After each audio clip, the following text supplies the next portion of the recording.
నేను మీ కాశెట్ కుమార్ మాట్లాడుతున్నా. కాశెట్ Kumar impact channel ఉంది. మన భారతదేశంలో ఏం జరిగేదంతా అక్కడున్న ప్రజలు ఆలోచించాలి. ఇప్పుడు మొన్న పహల్గామ్లో వచ్చిండు వాడు, ఆడ మనోళ్ళు 100 మంది ఉన్నారు, వీళ్ళు 6 వచ్చిండు, అది ఐడెంటిఫై చేసుకొని చంపిండి వెళ్ళిపోయాడు.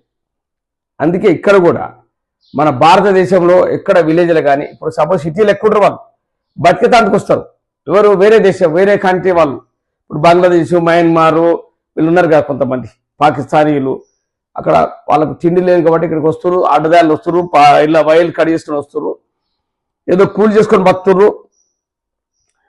అది పంచర్ దుకాణాలు పెడుతున్నారు, టైర్లు పంచర్ చేసేటి, ఇటు పాత సామాన్ ఎరకపోయి తీసుకుపోతా ఉన్నారు.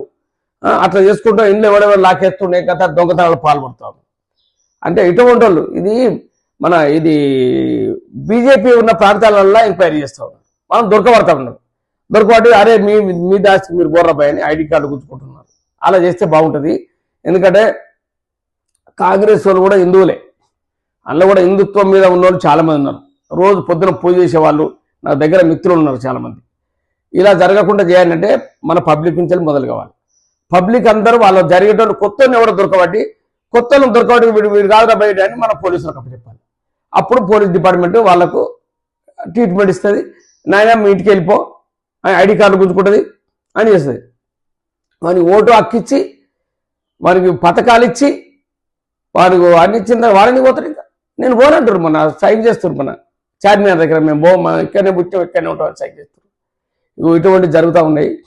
ముందు జాగ్రత్త కొద్దీ మనకి ఐడి కార్డు ఇవ్వద్దు, రేషన్ కార్డు ఇవ్వద్దు, ఏం బ్యాంక్ అకౌంట్ ఇవ్వద్దు, ఏది ఇవ్వద్దు, కూలి చేసుకుని బతకాలి. కానీ బ్యాంకులో లోన్ కూడా ఇచ్చినట మీరు అడుగుతాయి, మరి ఏం చెప్పాలి మీరు చెప్పండి. అటువంటి చేయకుండా చూడండి. దయచేసి మీ యూత్ అంతా ఒకటి చూడండి. నెక్స్ట్ జనరేషన్లో కొంచెం ఇబ్బంది పాలవుతుంది, అది ఆలోచించుకోనని చెప్తున్నాను. జై శ్రీరామ్.